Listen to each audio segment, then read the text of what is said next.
جس طرح اللہ رب العزت کے ہاں کچھ انسان بڑے افضل ہیں، بڑی اہمیت کے حامل ہیں، اللہ کو بہت پیارے ہیں، جیسا کہ انبیاء ہیں، ان میں رسول اللہ ہیں، تمام رسولوں میں محمد رسول اللہ صلی اللہ علیہ وسلم ہیں، اور اسی طرح اللہ کے ہاں جس طرح کچھ جگہ کچھ محلات ایسے ہیں جو اللہ رب العزت کی نظر میں بڑی عظیم جگہ ہیں، جیسا کہ مسجد الحرام ہے، حرم مکہ ہے، بڑا عظیم ہے کہ وہاں انسان ایک نماز ادا کرتا ہے تو ایک نماز کے بدلے میں اللہ رب العزت لاکھ نمازوں کا ثواب دیتے ہیں۔ یہ جگہ کی افضلیت ہے کہ اس جگہ کو اللہ نے کتنا مقام دے دیے کہ اس کے علاوہ باقی جگہوں پہ انسان لاکھ نماز پڑھے، کتنی توانائی اور کتنا وقت صرف ہوتا ہے، لیکن وہاں ایک نماز لاکھ نمازوں کو پہنچ جاتی ہے۔ مسجد نبوی میں ایک نماز 1000 نماز کے برابر ہے۔ یہ جگہ ہیں جن کو اللہ رب العزت نے فضیلت بخشی ہے، جو اللہ کی نگاہ میں بڑی محبوب جگہ ہیں، مسجدیں ہیں۔ احب البلاد الی اللہ المساجد، کہ اللہ رب العزت کے نزدیک محبوب ترین جگہ وہ مسجدیں ہیں۔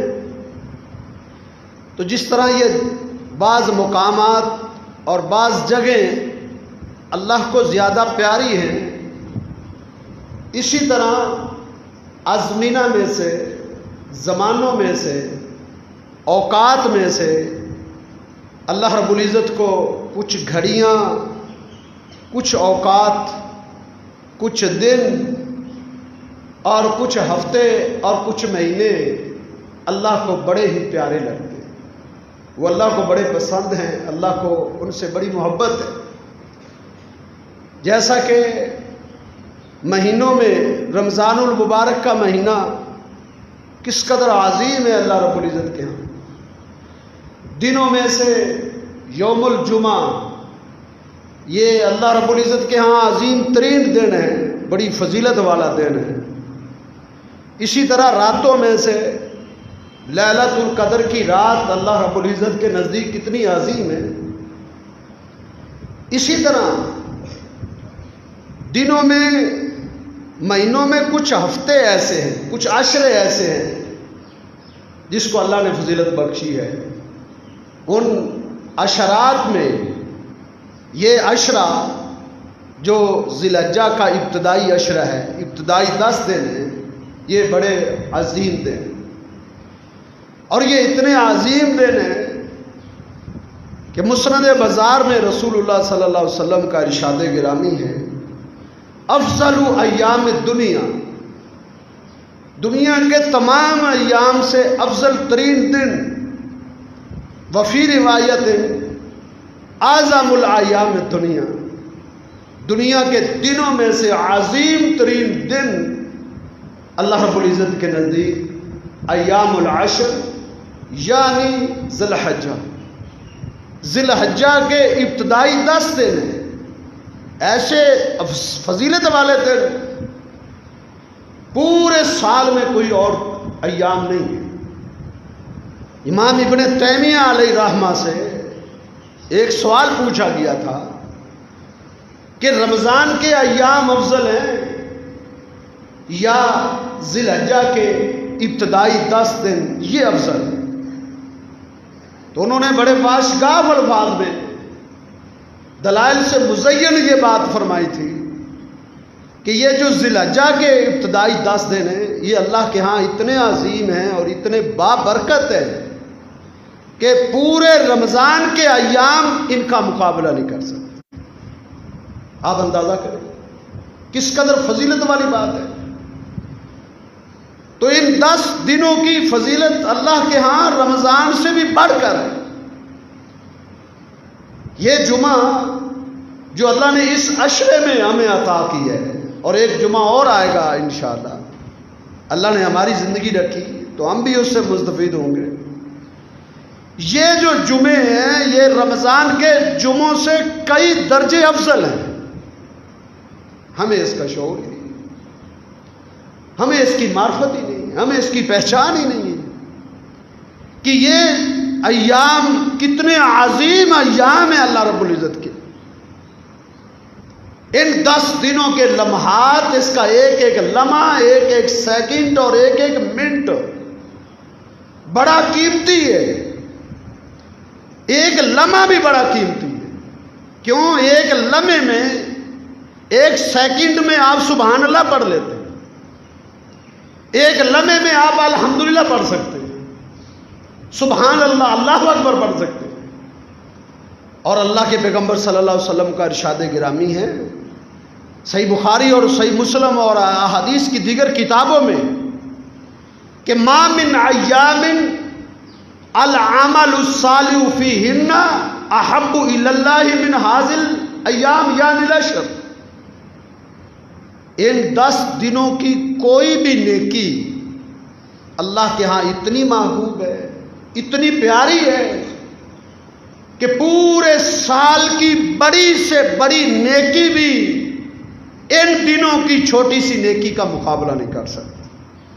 کتنی فضیلت ہے ایک لمحے کی. یہ فضیلت کہ ایک لمحے میں آپ سبحان اللہ پڑھ لیتے ہیں، اور آپ کا سبحان اللہ پڑھنا باقی مہینوں کی، باقی دنوں کی ہر نیکی سے افضل.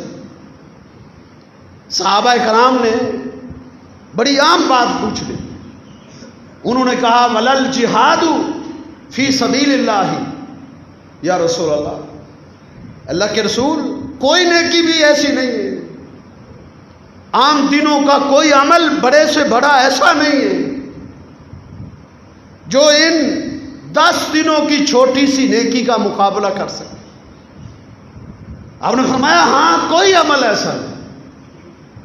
انہوں نے کہا ولل جہاد فی سبیل اللہ، اللہ کے رسول جہاد کے بڑے چرچے سن رکھے ہیں ہم نے جہاد کا بڑا اجر سن رکھا ہے آپ کی زبان مبارک سے کہ اللہ رب العزت کے نزدیک جہاد فی سبیل اللہ حج سے بھی زیادہ فضیلت رکھتا ہے. حج کتنا بڑا عمل ہے، حج کتنا بڑا عمل. والحج المبرور والحج المبرور لیس له الجزاء الا الجنہ. حج کا جو نیکیوں سے بھری ہوئی مقبول حج ہو جائے، اللہ کسی کو توفیق دے دے، اس کا بدلہ جنت کے سوا کچھ نہیں، سیدھا جنت میں انسان جاتا. لیکن جہاد ایک ایسا عمل ہے کہ حج جیسا عظیم عمل بھی جہاد فی سبیل اللہ کا مقابلہ نہیں کر سکتا. لغدوۃ او روحۃ فی سبیل اللہ خیر من الدنیا وما فیہا. اللہ کے راستے میں ایک لمحے کے لیے کھڑے ہو جانا پہرا دینے کے لیے، اسلام کی سرحدوں کی حفاظت کے لیے ایک لمحہ پہرا دینا خیر من الدنیا وما فیہا. دنیا اور دنیا کے تمام خزانوں اور محلات اور بنگلوں اور کائنات کی تمام زمینوں سے افضل ایک لمحہ ہے. کتنی فضیلت والا عمل ہے. صحابہ اس لیے سوچ میں پڑ گئے تھے کہ ولل جہاد فی سبیل اللہ، کہ اللہ کے رسول جہاد بھی نہیں جس کے لیے ہم سب کچھ قربان کر کے میدانوں میں اتر جاتے ہیں. شہید کا ایک خون کا قطرہ بعد میں گرتا ہے، اللہ اس کے لیے جنت کے دروازے پہلے کھول دیتے. اتنا عظیم عمل ہے. لیکن یہ جو 10 دن ہم بسر کر رہے ہیں اس کی فضیلت بیان ہو رہی ہے کہ یا رسول اللہ ولل جہاد فی سبیل اللہ، جہاد بھی نہیں. حالانکہ کتنی بڑی فضیلت والا عمل ہے کہ جب اللہ کے پیغمبر صلی اللہ علیہ وسلم نے جہاد میں خطبہ دیا تھا تو اس وقت انہوں نے یہ پوچھا تھا کہ اللہ کے رسول کوئی اور عمل ایسا ہو جو جہاد کے عمل کے برابر. فرمایا یہ کوئی عمل ایسا ہو ہی نہیں سکتا. کوئی عمل ایسا نہیں ہو سکتا جو جہاد والے عمل اور اس نیکی کے برابر. آپ نے فرمایا کیا کوئی آدمی یہ طاقت رکھ سکتا ہے کہ مجاہد آدمی اپنے گھر سے جہاد کی نیت سے میدان میں اتر جائے اور اس کا مقابلہ کرنے کے لیے، اس نیکی کے اجر کو پانے کے لیے کوئی شخص روزہ رکھ کے مسجد میں آ جائے، اس کے واپس آنے تک مسلسل روزے رکھتا رہے اور اس کے واپس آنے تک کھڑے ہو کے اللہ کے سامنے قیام کرتا رہے، قیام، رکوع اور سجدوں میں اپنا پورا وقت صرف کر دے. فرمایا کوئی اس کی طاقت رکھتا ہے؟ کوئی یہ کر سکتا ہے؟ صحابہ جیسے عظیم لوگ انہوں نے کہا میں یستطیع ذالک یا رسول اللہ، اللہ کا رسول یہ کون کر سکتا ہے؟ یہ کس کے پاس میں؟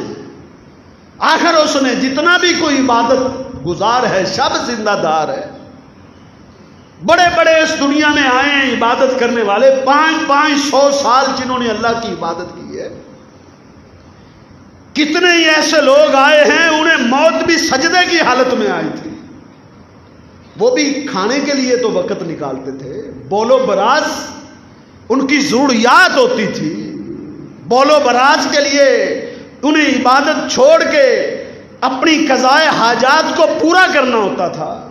کون ہے ایسا شخص دنیا میں جو جب سے پیدا ہوا ہے مرتے دم تک وہ قیام میں رہے، رکوع میں رہے یا سجدے میں رہے؟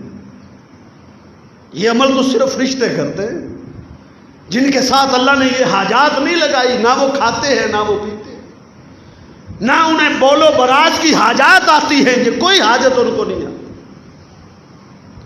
اللہ نے ان کو جس دن سے پیدا کیا ہے، کچھ رکوع میں ہیں تو قیامت تک رکوع میں رہیں گے، سجدے میں ہیں تو قیامت تک سجدے میں رہیں گے. جو فرشتے قیام میں ہیں وہ قیامت تک قیام میں ہی رہیں گے. قیامت کے دن جب اللہ انہیں اٹھائے گا تو وہ کہیں گے ہم نے تیری عبادت کا حق ادا نہیں کیا. یہ صورتحال تو فرشتوں کی، بندہ تو یہ کبھی کر ہی نہیں سکتا. اس کے ساتھ اللہ نے یہ حاجات رکھی، اس نے سونا ہوتا ہے. اس لیے صحابہ نے کہا اللہ کے رسول یہ کیسے ہو سکتا ہے؟ آپ نے فرمایا یہ نہیں ہو سکتا، تم صحیح کہہ رہے ہو، نہیں ہو سکتا. تو پھر جہاد جیسے عمل کے برابر بھی کوئی عمل نہیں ہو سکتا. کوئی عمل جہاد کے برابر نہیں، لیکن عمل جہاد کے برابر کوئی نہیں. لیکن وقت نے، زمانے نے، کچھ گھڑیوں نے عمل کو اتنی فضیلت بخش دی ہے کہ چھوٹا سا عمل، ایک لمحے کا عمل، صرف سبحان اللہ کہہ لینا جہاد فی سبیل اللہ سے افضل ہے. جہاد فی سبیل اللہ سے افضل ہے.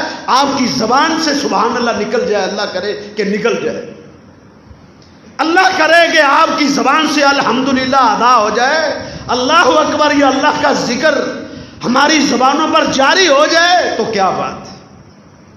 خاص ان ایام میں، عام دنوں میں ذکر اللہ کی بڑی فضیلت ہے. تو یہ ان ایام کی فضیلت ہے، یہ اس کی افضلیت ہے کہ ایک لمحے کا عمل جو ہے وہ جہاد فی سبیل اللہ سے بھی افضل ترین عمل ہے. لیکن ہماری بدبختی ہے، ہماری بد نصیبی ہے. اللہ کی رحمت سے یہ دوری کا بین ثبوت ہے. ابھی بھی انسان کو سمجھنا ہے کہ میں بدبخت ہوں یا میں خوش نصیب ہوں، تو کب اس کو سمجھ آئے؟ امام ابن رجب علیہ الرحمہ نے لکھا ہے وَالسَّعِيدُ، خوش نصیب انسان کون ہے؟ خوش نصیب انسان وہ ہے جو ان گھڑیوں اور ان لمحات، ان دنوں اور ان اوقات کا کے انتظار میں رہتا ہے جن اوقات میں اللہ نیکیوں کی سیل لگاتا ہے. عقل مند انسان وہ گھڑیاں ڈھونڈتا ہے، وہ اوقات تلاش کرتا ہے، وہ لمحے تلاش کرتا ہے جن لمحات میں اللہ کی رحمت اپنے بندوں پر متوجہ ہو جائے، اللہ کی رحمت کے دروازے کھل جاتے ہیں. انسان ان گھڑیوں کو تلاش کرتا ہے. یہ خوش نصیب انسان کی بات ہے کہ وہ ان دنوں کو ڈھونڈتا ہے، تلاش کرتا ہے. کبھی اللہ رمضان کی شکل میں وہ دن دیتا ہے، رمضان گزر گیا، کچھ لوگوں نے غفلتوں میں گزار دیا، کچھ نے بڑی ہوشیاری اور چلاکی میں نیک اعمال اکٹھے کرنے میں مشقت، کچھ لوگوں سے غفلتیں ہو گئی۔ اللہ کو پتا ہے یہ میرا بندہ کمزور ہے، غفلتیں کر جاتا ہے، اللہ نے اس کے بعد ذی الحجہ کے ابتدائی 10 دن دے دیے کہ لو میرے بندے، ان دنوں میں تم وہ تلافی پوری کر سکتے ہو، اپنے نقصان کو پورا کر سکتے ہو۔ رمضان تمہارا غفلت میں گزرا ہے تو یہ 10 دن ہیں، ان میں تو عمل کی فضیلت ان رمضان کے ایام سے بڑھ جاتی۔ تو میرے بھائیو یہ عظیم دن ہے جو اللہ نے ہماری زندگی میں عطا کر دی، یہ ہماری خوش نصیبی ہے۔ اگر یہ دن کو ہم غنیمت جان کے اور قیمتی بنا لیں تو پھر تو بہت بڑی خوش نصیبی ہے ہماری کہ ہماری زندگی میں یہ ایام آ گئے، اگر ہم غنیمت سمجھیں تو۔ اگر غنیمت نہ سمجھیں تو ہم سے زیادہ بدبخت انسان اللہ کی اس زمین پر کوئی نہیں، اگر ان دنوں کو غنیمت نہ جانے تو یہ بڑے عظیم دن ہیں، ان میں چکنا ہونے کی ضرورت ہے۔ وہ نیکیاں تلاش کریں جو اس ان ہفتے میں، ان 10 دنوں میں اللہ رب العزت کے ہاں عظیم ترین ہے۔ تو ان 10 دنوں میں کرنے والے جو اعمال ہیں، پہلی بات تو صحیح بخاری کی حدیث تو اس بات پر دال ہے کہ والعمل الصالح فیہن احب، ہر عمل ان دنوں میں وہ اللہ کے ہاں بڑا محبوب ہے۔ ان دنوں میں کثرت سے نفل و نوافل پڑھے جائیں، نوافل ادا کیے جائیں، نفلی عبادات ڈھیروں کے ساتھ کی جائے، انسان تھکے ہی نہ۔ جیسا کہ سعید بن جبیر جو ہمارے اسلاف میں سے، اسلاف کی زندگیوں میں ہم ایک جھلک ڈال کر تو دیکھیں، ان کی عملی باب کو کھول کر تو دیکھیں کہ وہ ان مواقعوں کو کیسے تلاش کرتے تھے۔ جب ان کی زندگیوں میں یہ مواقع آ جاتے تھے تو اللہ کے سامنے کس قدر وہ سجدہ شکر بجا لاتے تھے، اللہ کا کس قدر شکر ادا کرتے تھے کہ اللہ تو نے ہمیں ان بابرکت گھڑیوں کے آنے سے پہلے پہلے تو نے ہمیں فوت نہیں کیا، تو نے ہمیں زندہ رکھا ہے۔ اللہ کا شکر ادا کرتے، پھر وہ محنتیں کرتے، خوب اجتہاد کرتے۔ کان سعید بن جبیر یجتہد فی العبادت اجتہادا شدیدا، بڑی سختی کے ساتھ محنت کرتے تھے کہ ما یقدر علیہ احد، اتنی محنت کرتے کہ کوئی ان کا مقابلہ نہیں کر سکتا تھا۔ مقابلے بازی ہوتی تھی، ہماری مقابلے جو ہوتے ہیں وہ سستیوں میں، سستیوں میں کون سب سے آگے ہے، کاہلی میں کون سب سے آگے ہے، کھیل کود میں کون سب سے آگے ہے۔ ہماری ریس اور ہمارے مقابلے سستیوں اور کاہلیوں میں ہوتے ہیں، دنیا داری میں ہوتے ہیں، دنیا کمانے میں ہوتے ہیں، دنیا بنانے میں ہوتے ہیں۔ نیکیوں میں مقابلے کا ذوق ہی نہیں آتا۔ ہمیں تو رونا چاہیے اپنی حالت میں، ہمیں تو اپنے نصیب پر بیان کرنا چاہیے، اپنے نصیب پر، کہ ہمیں نیکیوں میں مقابلے کا ذوق ہی نہیں آتا۔ یہ دلیل ہے ہمارے دل کے بگڑ جانے کی۔ اذا فسد الجسد، اذا فسد المضغۃ فسد الجسد کلہ، دل خراب ہو چکے، ہمارے دل بگڑ چکے، ہمارے دل بیمار ہو چکے، ہم بیمار ہیں، ہمیں اپنا علاج کرنا چاہیے، روحانی بیمار ہیں ہم۔ فی قلوبہم مرض، دلوں میں بیماری آ چکی ہے۔ اللہ کے پیغمبر کے زمانہ میں جو لوگ عبادتوں میں سست تھے، عبادتوں میں پیچھے رہتے تھے، آگے نہیں بڑھتے تھے، قرآن نے ان کے بارے میں کیا کہا تھا؟ فی قلوبہم مرض، ان کے دلوں میں بیماری ہے۔ یہ ان لوگوں میں کے بارے میں کہا گیا تھا جو عبادتوں میں سست تھے، جو نمازوں کی طرف آتے تھے تو سست آتے تھے، دکھلاوے کی نمازیں پڑھتے تھے، اس ڈر سے نمازیں پڑھتے تھے ہمیں کوئی کافر نہ کہتے۔ اللہ رب العزت نے ان کے بارے میں کہا فی قلوبہم مرض، اللہ نے ان کے دلوں میں بیماری ہے، فزاد اللہ مرضا، اللہ نے ان کی بیماری کو اللہ بڑھاتا جا۔ یہ دنیا میں سزا ہوتی ہے مجرم انسان کو جو اللہ تعالیٰ کرتا ہے، اللہ ہم سب کو محفوظ کرے۔ یہ دنیا میں اللہ کی پکڑ ہوتی ہے کہ بندے کا رجحان، اس کی طبیعت، اس کا ذوق، اس کی توجہ نیکی کی طرف بڑھتی نہیں، نیکی کی طرف اس کا دل جو ہے وہ رجحان کرتا ہی نہیں، یہ اللہ کی پکڑ۔ تو ان ایام کو غنیمت جانیں، جس طرح ہمارے اسلاف ان دنوں کو غنیمت جان کے خوب محنت کرتے۔ تو نفل سنتیں، اشراق کی نماز ہے، تہجد کی نماز ہے۔ ایک محدث کے بارے میں نے پڑھا ہے آج ہی کہ اس نے برسر منبر یہ خطبہ دیتے ہوئے کہا اپنے ساتھیوں کو، اپنی رعایا اور اپنے مقتدیوں کو انہوں نے کیا بیان کیا؟ انہوں نے کہا ایھا الناس اطفئوا سروجکم فی ہذہ اللیال، کہ ان دنوں کی جو راتیں ہیں ان راتوں میں اپنے چراغوں کو بجھا دو، فلا تطفئوا سروجکم، اپنے چراغوں کو مت بجھاؤ۔ کیا مطلب؟ کہ پہلے تم رات کو قیام کرتے ہو، تہجد پڑھتے ہو، جب تھک جاتے ہو تو چراغ بجھا کے سو جاتے ہو۔ اب جو اللہ نے تمہاری زندگی میں دن عطا کر دیے ہیں نا، یہ ذی الحجہ کے 10 دن، وہ کہتے ہیں ولا تطفئوا سروجکم فی ہذہ اللیالی، ان راتوں میں چراغ جو ہے وہ مت بجھاؤ۔ کیا مطلب ہے؟ اب سونا نہیں، 10 دن ہے، کتنے گنے چنے دن ہیں، گزر جائیں گے، گزرتے ہوئے نظر ہی نہیں آتے۔ رمضان کے پورے مہینے کے دنوں کو اللہ نے کہا تھا کہ یہ ایام معدودہ، یہ گنے ہوئے چند دن ہیں۔ تو یہ ہمارے اسلاف تھے، وہ ان دنوں کو غنیمت جانتے تھے۔ تو نوافل کثرت سے پڑھیں، تہجد کا اہتمام کریں، اشراق کا اہتمام کریں، وضو کے نوافل پڑھیں، چاشت کی نماز پڑھیں، سنتیں تو کم از کم پابندی سے پڑھ لینا۔ فرض کی نماز سلام پھرتا ہے بس سنتے گئی، جمعے کی نماز ختم ہوتی ہے تو بس بھاگنے کی ہمیں ہوتی۔ کم از کم نماز جو سننے رواتبہ ہیں وہ تو پابندی سے پڑھے۔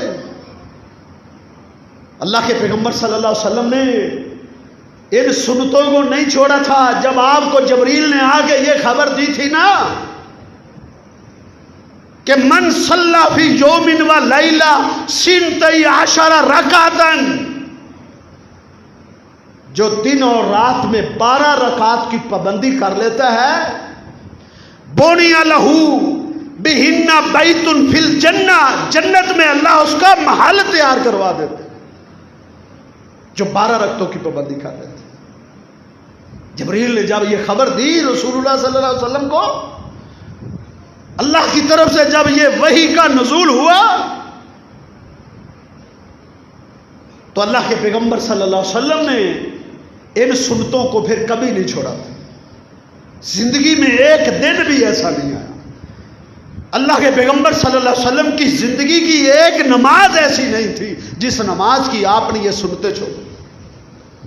یہ 12 رکعتیں کون سی ہیں؟ فجر کی 2 سنتیں، زور کی جو ہیں 4 سنتیں زور سے پہلے ہیں، 2 سنتیں زور کے بعد ہیں، یہ 8 رکعتیں، اور 2 رکعتیں مغرب کی نماز پڑھنے کے بعد ہیں، یہ 10 رکعتیں ہو گئی، اور عشاء کی نماز کے بعد 2 رکعتیں ہیں، یہ 12 رکعتیں ہیں۔ اللہ کے پیغمبر صلی اللہ علیہ وسلم کو جب وحی کے ذریعے اس کی خبر دی گئی تھی کہ جو یہ پڑھتا ہے اللہ اس کے لیے جنت میں محل بنوا دیتا ہے، نبی علیہ السلام نے نہیں پھر چھوڑا۔ سفر میں تو ہو سکتا ہے، سفر میں اللہ نے رخصت دے دی ہے اپنے بندوں کو، اپنے بندوں پر اللہ نے بڑے بڑے کرم کیے ہیں، بڑے بڑے فضل کیے ہیں۔ کہ جو ان سنتوں کو پابندی سے پڑھتا ہے، روز پڑھتا ہے، کسی نماز کی سنتیں نہیں چھوڑتا، سفر میں چلا گیا ہے، اللہ نے اس کو رخصت دے دی ہے سنتوں کو چھوڑنے کی، وہ یہ نہ سمجھے میری سنتیں چھوٹ رہی ہیں۔ اللہ نے فرشتوں کی ڈیوٹی لگا رکھی ہے، اے میرے فرشتوں، یہ میرا بندہ حضر میں جو جو نفلی عبادتیں کیا کرتا تھا، اب میں نے اس کو اجازت دی ہے کہ تو نہ کر، تم اس کے نامہ اعمال میں لکھتے رہو۔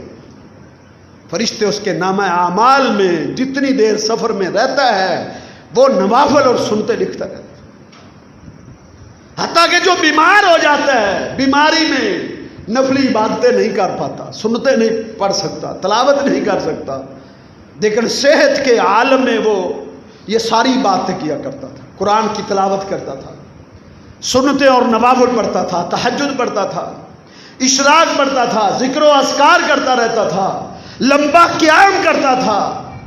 اب بیمار ہو گیا، صحب فراش ہے، اٹھنے کی طاقت نہیں ہے، کھڑے ہونے کی جرت نہیں ہے، پڑھنے کی ہمت نہیں ہے۔ فرشتے اس کو عبادت کی جگہوں پر گم پاتے ہیں کہ تہجد گزار تھا، مسجد میں نماز پڑھتا تھا، اب گھر میں صحب فراش ہے، اللہ کیا کرے؟ اللہ اپنے فرشتوں کو کہتے ہیں میرے بندے کے نامہ اعمال میں وہ ساری نیکیاں لکھو جو اس نے صحت کے عالم میں کی تھی۔ تو یہ نوافل اور سنتیں نہ چھوڑے، نبی علیہ السلام نے نہیں چھوڑے۔ نبی علیہ السلام کے پاس ایک وفد آیا اور انہوں نے نبی علیہ السلام کو مصروف کر دیا، آپ ان کے ساتھ مشغول ہو گئے۔ زور کی سنتیں آپ کی جو زور کے بعد کی دو ہیں وہ رہ گئی تھی، صرف زندگی میں ایک مثال مجھے یہ ملی ہے، پوری کوشش کے ساتھ یہ ایک مثال مجھے ملی کہ اللہ کے پیغمبر صلی اللہ علیہ وسلم کی زندگی میں زور کے بعد کی صرف دو رکعتیں ایک دفعہ رہی تھی، وہ بھی آپ کے پاس قافلے آئے تھے، آپ ان میں مصروف تھے۔ نبی علیہ السلام نے عصر کی نماز پڑھائی، فارغ ہوئے، اپنے گھر گئے اور گھر میں جا کے نماز نیت لی۔ آپ کی بیوی نے دیکھا کہ آپ کیا پڑھ رہے ہیں، نماز سے فارغ ہوئے، پوچھا گیا یا رسول اللہ آپ نے یہ کون سی نماز اس وقت پڑھی ہے؟ آپ عصر کے بعد کوئی نماز نہیں پڑھتے، آج آپ نے کہ یہ کیا پڑھا ہے؟ آپ نے فرمایا میری زور کی دو سنتیں رہ گئی تھی، میں نے وہ ادا کی ہے۔ اندازہ تو کریں کس قدر اہمیت تھی محمد رسول اللہ صلی اللہ علیہ وسلم کی نگاہ میں ان 12 رکعات کی۔ اور آپ سے جو جن صحابہ اور صحابیات نے سنا تھا انہوں نے بھی یہ سنتیں کبھی نہیں چھوڑی تھی۔ کوئی صحابی آپ کو نہیں ملے گا، کوئی صحابی آپ کو ایسی نہیں ملے گی جو صرف فرض پڑھتی ہو اور سنتوں کو اللہ حافظ کہہ دے۔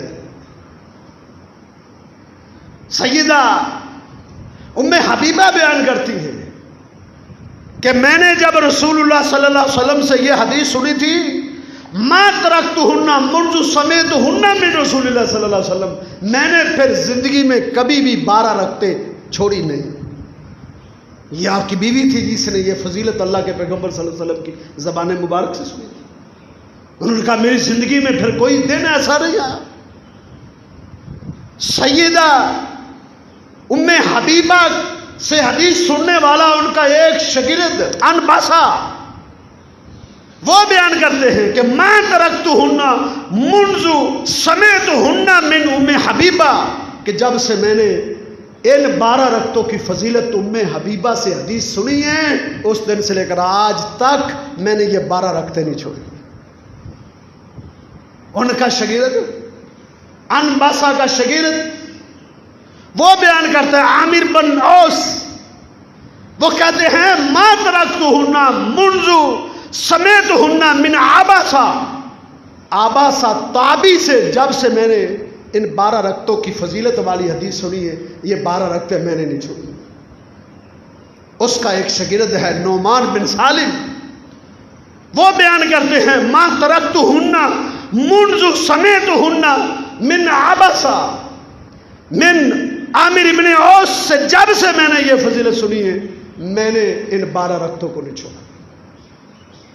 یہ ہمارے اسلاف تھے، یہ ہمارے اکابرین تھے، ڈھیروں ان کے پاس نیکیاں موجود تھی، تہجدیں انہوں نے زندگی بھر نہیں چھوڑی تھی، پھر بھی وہ یہ سنتیں نہیں چھوڑتے تھے۔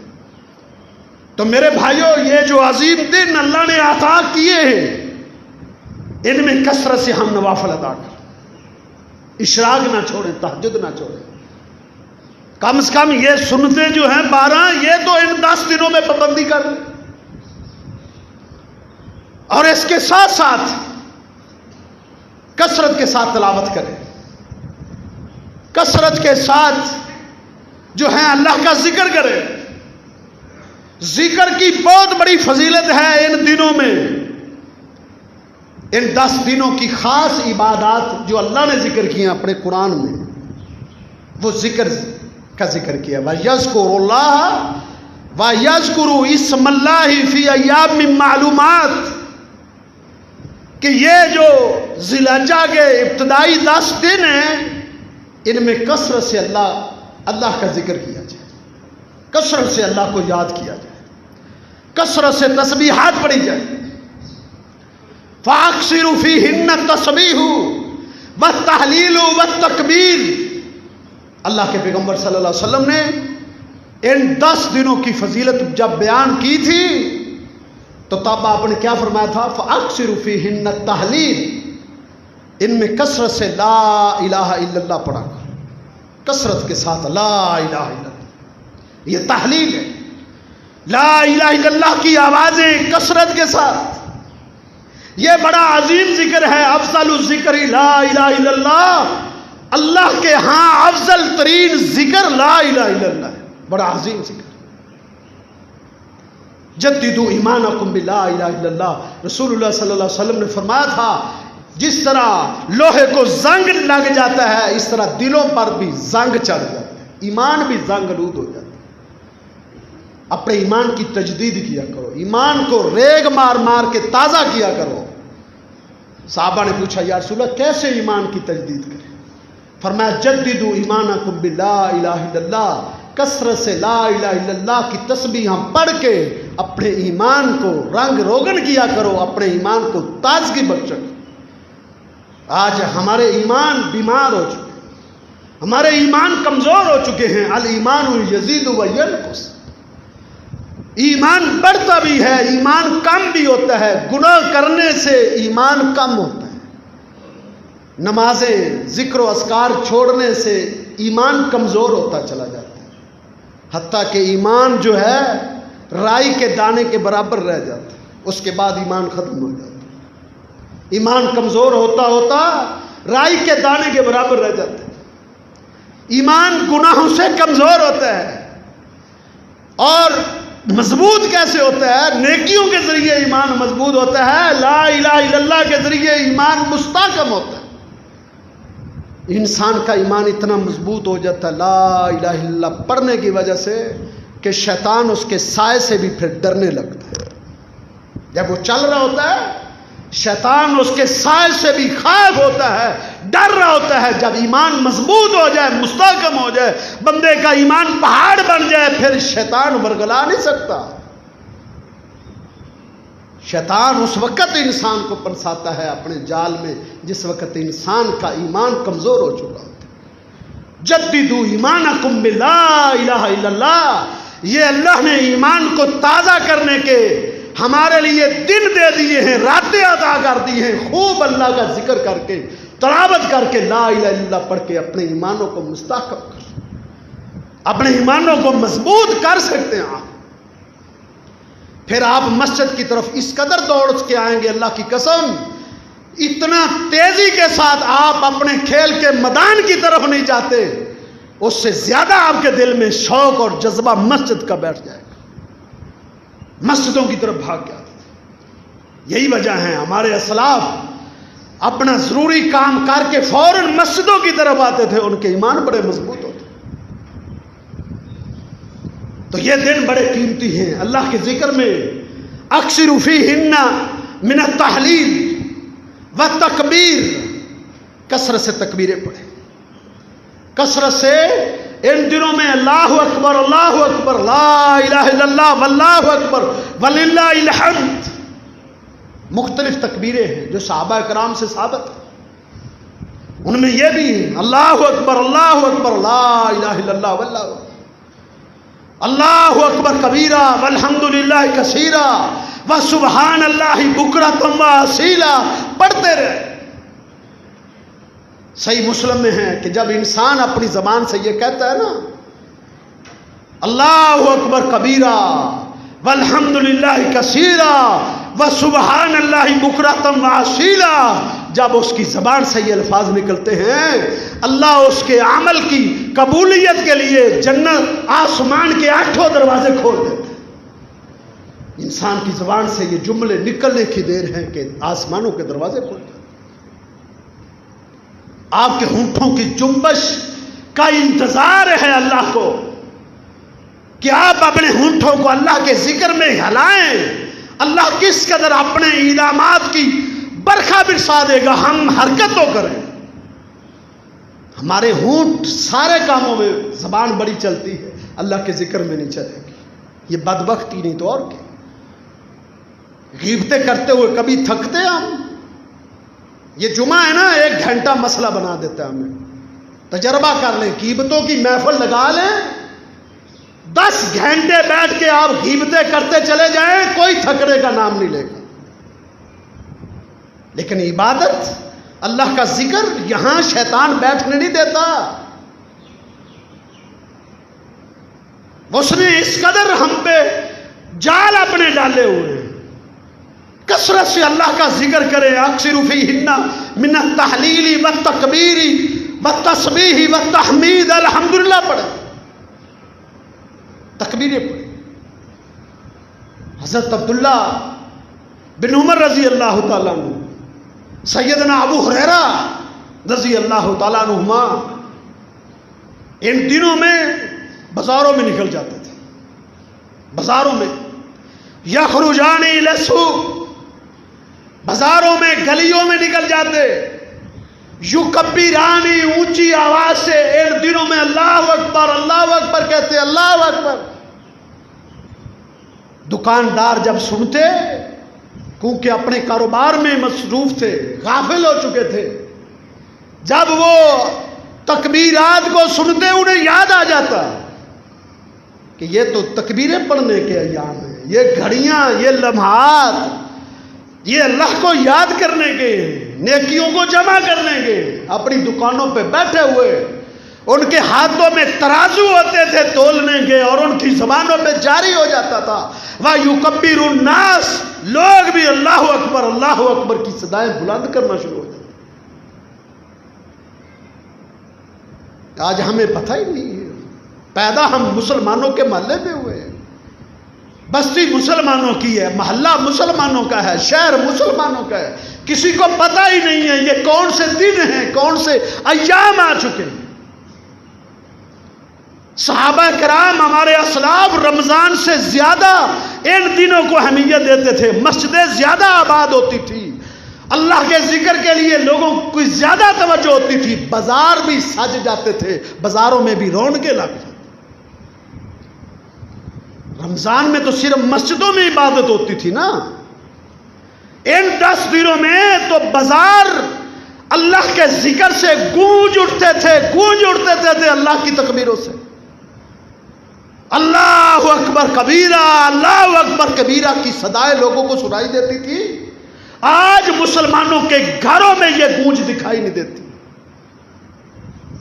انڈیا کے گانے تو آپ کو سنائی دیں گے، اور آپ کو اللہ کے ذکر کی آوازیں آج مسلمانوں کے گھروں میں نہیں ہیں۔ پھر ذلت اور رسوائی مقدر نہ بنے تو کیا بنے؟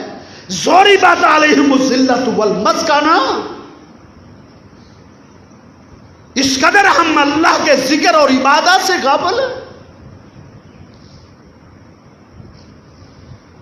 عمر بن خطاب رضی اللہ تعالیٰ عنہ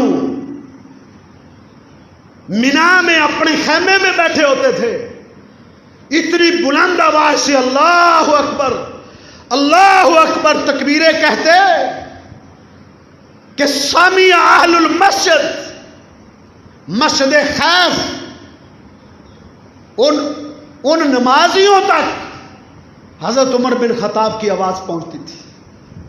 عمر بن خطاب اپنے خیمے میں لیٹے ہوئے بیٹھے ہوئے کھڑے ہوئے تکبیریں کہتے تھے اتنی بلند آواز کہ مسجد خیف کے نمازی سنتے اور وہ بھی بلند آواز سے تکبیریں شروع کر دیتے. بس سامع اہل الاسواق، مینا کے بازاروں کے تاجر دکاندار یہ آوازیں سنتے وہ اپنی دکانوں پہ تکبیریں شروع کر دیتے. حدیث کے الفاظ ہیں حتی ترتج منا تکبیرن، مینا اللہ کی تکبیروں سے گونج اٹھتا تھا، بازاروں میں گونج پیدا ہو جاتی تھی، اللہ کے بڑائی کی، اللہ کے جو ہے نا عظمت کی بڑائی بیان ہوتی تھی. سناٹے طاری ہیں آج، کسی کو پتہ ہی نہیں. اس قدر تو غافل انسان کو اتنا تو اللہ سے دور نہیں ہونا چاہیے تھا، اتنا تو اللہ کے ذکر سے غافل نہیں نا ہمیں ہونا چاہیے. آخر ہم نے جانا تو اس کے پاس. ہمیں اپنی زندگی کے ایک ایک لمحے کو غنیمت جاننا چاہیے. جو دن بھی آتا ہے نا ہماری زندگی کا، وہ صبح سے شام تک یہ ندا دیتا ہے، ہمیں سنائی نہیں دیتا. وہ کیا ندا دیتا ہے؟ یبن آدم، اے آدم کے بیٹے تو کھیل میں لگا ہوا ہے، اے آدم کے بیٹے تو تاش کھیل رہا ہے، تو گیمیں کھیل رہا ہے، تو موبائل کے ساتھ لگا ہوا ہے، فیس بک چلا رہا ہے. اغتنمنی، مجھے غنیمت جان لے. یہ روز جو دن طلوع ہوتا ہے وہ ہمیں جھنجھوڑتا ہے. اغتنمنی، مجھے غنیمت جان لے. شاید یہ دن تیری زندگی کا آخری دن ہو، اس دن کے بعد شاید تیرے دن ختم ہو جائے. کوئی رات ایسی نہیں ہوتی جو یہ ندا نہ دیتی ہو اے ابن آدم شاید تیری زندگی کی آخری رات ہو، تو غنیمت جان مجھے اور کچھ کر لے، محنت کر لے، اپنے رب کو راضی کر لے.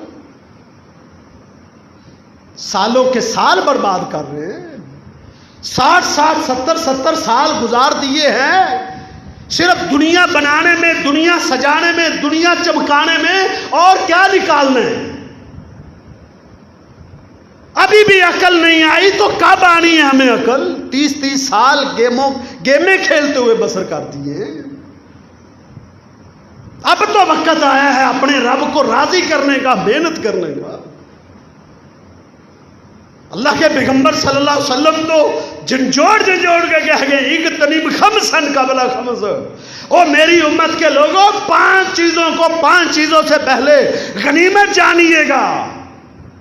حیاتک قبل موتک، اپنی زندگیوں کو اپنی موت سے آنے سے پہلے غنیمت سمجھو. زندگی کے ایک ایک لمحے کو غنیمت جانو. یہ لمحات جب ختم ہونے پہ آ جائیں گے نا، پھر چیخنے اور چلانے اور وویلا کرنے سے ایک لمحہ بھی نہیں ملے گا، ایک لمحہ نہیں ملے گا. ربی لولا اخرتنی الی اجل قریب، علاج حل ایک لمحہ مانگے گا قرآن، 1 سیکنڈ مانگے گا، مجھے 1 سیکنڈ اور دے دیا جائے. جبکہ 60 70 80 سال برباد کر دیے حقے کی محفلوں میں بیٹھے ہوئے، باتیں اور گپیں باتیں ہوئے. بھلا تاش کھیلنے کا بڑا بات بنتی ہے ایک مسلمان کی کہ تاش اور ان گیموں میں اپنا وقت برباد کرے اور جوئے کی گیمیں کھیلے ایک مسلمان؟ بے خوف ہو چکے ہیں ہم، نڈر ہو چکے ہیں، دلیر ہو چکے ہیں، اللہ کا خوف رخصت ہو چکا. الم جان للذین آمنوا ان تخشع قلوبهم لذکر اللہ. اب دن آگے اللہ سے ڈرنے کے، ابھی بھی نہیں ڈرنا تو کب ڈرنا ہے؟ ابھی تک تم نے تاش نہیں چھوڑنا تو کب چھوڑو گے قبر میں جا کے؟ داڑیاں سفید آ چکی ہیں، کمرے جھک چکی ہیں، تاش کی محفلوں میں بیٹھ کے وقت برباد کیا جا رہا ہے. غیبتوں اور چگلیوں میں، وہ تو فضول گفتگو میں بھی. سفیان ثوری حرم میں بیٹھے تھے تو لوگ آ کے دائیں بائیں آ کے بیٹھ کے، محدث تھا، غلط بات تو ان کی کیسے وہ بولتے، فوراً توجہ ہوئی، کہا کس جگہ پہ بیٹھے ہیں؟ اللہ نے اپنے گھر میں آنے کا موقع دے دیا ہے تو اس کو غنیمت جانو. چلو اٹھو, اپنے ذکر و اذکار کرو, تلاوت کرو, مجمع چھوڑو. حالانکہ اس مجمع میں کوئی اچھی بات ہی پوچھی جانی تھی نا. مومن آدمی کو اگر ایسی جگہ پہ جانے کا موقع مل جائے تو وہ اس جگہ کو غنیمت جانتا ہے. اس کی زندگی میں ایسے اوقات آ جائیں وہ اپنے وقت کو غنیمت جانتا ہے. تو اس لیے میرے بھائیوں, یہ عظیم دن ہے جو اللہ نے ہماری زندگی میں یہ عطا کی. کثرت سے نوافل پڑھیں, کثرت سے تلاوت کریں, کثرت سے ذکر و اذکار کریں, تسبیحات پڑھیں, چلتے ہوئے, بیٹھتے ہوئے, لیتے ہوئے جو ہیں ذکر و اذکار میں رہیں.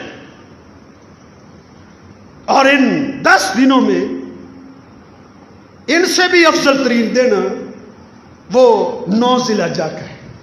بڑا عظیم دن ہے. عید سے ایک دن پہلے اگلے جمعے کو میرے خیال وہ دن 9 ذی الحجہ کا دن, وہ اور زیادہ عظیم, بڑا عظیم دن ہے. اللہ کے پیغمبر صلی اللہ علیہ وسلم نے فرمایا کہ جو انسان 9 ذی الحجہ کا ایک روزہ رکھ لیتا ہے, صرف 9 ذی الحجہ کا, اللہ رب العزت کو وہ دن اتنا پسند ہے اور اس دن کا روزہ اتنا پسند ہے کہ جو انسان ایک روزہ رکھ لیتا ہے اللہ اعلان کر دیتے ہیں کہ اس کے 2 سال کے گناہ معاف کر دو. سنۃ الماضیہ و سنۃ القابلہ, ایک گزشتہ سال کے گناہ معاف کر دو اور ایک آئندہ سال آنے والے ایڈوانس گناہ معاف. اب ایک روز ہے, ایک روزہ ہے, مر نہیں جاتا انسان. صبح سے شام تک ایک دن انسان روزہ رکھ لے, نہ کھائے تو میرا نہیں خیال کہ روح نکل جائے گی. لیکن کاش کہ کوئی متلاشی ہو اپنے گناہوں کی بخشش کا, کہ اللہ رب العزت کی طرف سے کتنی بڑی گارنٹی اور ضمانت ہے کہ 2 سال کے گناہ معاف. اگر ایک روزہ ہم نہ رکھ سکے تو پھر ہم اپنے گناہ نہیں بخشانا چاہتے. ہمیں اپنے گناہوں کی بخشش کی کوئی ضرورت نہیں ہے. ہم اسی طرح گناہوں کے پہاڑوں کے تحت قبر میں جانا چاہتے ہیں. اگر ہماری زندگی میں یہ 9 ذی الحجہ کا دن آ گیا اور روزہ نہ رکھا ہم میں سے کسی نے, اللہ یہ کہ جو مریض ہے, بیماروں کو اللہ نے رمضان کے روزوں کی بھی رخصت دے دی تھی. جو سخت بیمار ہے وہ کسی کی افطاری کروا دے, اس کے لیے بھی موقع ہے, وہ افطاری کروا دے. وہ کنجوسی کو چھوڑ کے جو ہے نا سخاوت کر دے, افطاری کروا دے کسی کو. جس طرح کی خود وہ افطاری پسند کرتا ہے اس طرح کی افطاری کروا دے. اللہ رب العزت اس کے بھی 2 سال کے گناہ معاف کر. وہ کیسے؟ کیوں؟ افطاری کروانے والے کو اتنا ہی اجر ملتا ہے جتنا روزہ رکھنے والے کو ملتا ہے.